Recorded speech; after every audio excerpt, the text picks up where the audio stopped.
नमस्कार. माझ्या YouTube चॅनलवर तुम्हा सर्वांचे मनापासून स्वागत आहे. आज आपण पुलवामा हल्ल्याबद्दल थोडी माहिती जाणून घेणार आहोत. तर पुलवामा हा हल्ला भारताच्या इतिहासातील सर्वात भीषण दहशतवादी हल्ल्यांपैकी एक हल्ला मानला जातो.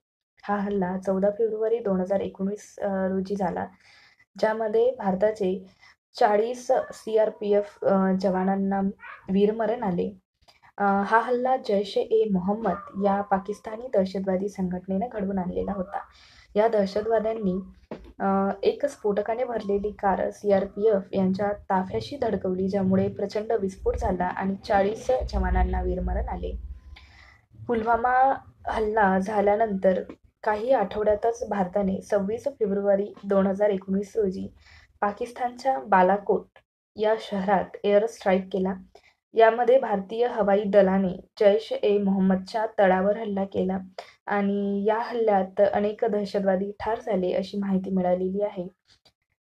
हा हल्ला फक्त एक शोक व्यक्त करणारा प्रसंग नव्हता, तर तो भारताच्या सुरक्षा दलाच्या एकजूट आणि शौर्याचे प्रतीक बनला.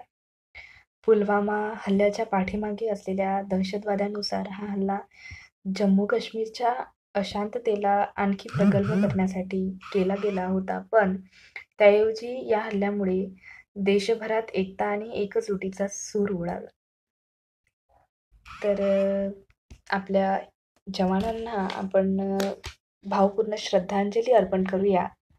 जय हिंद, जय भारत.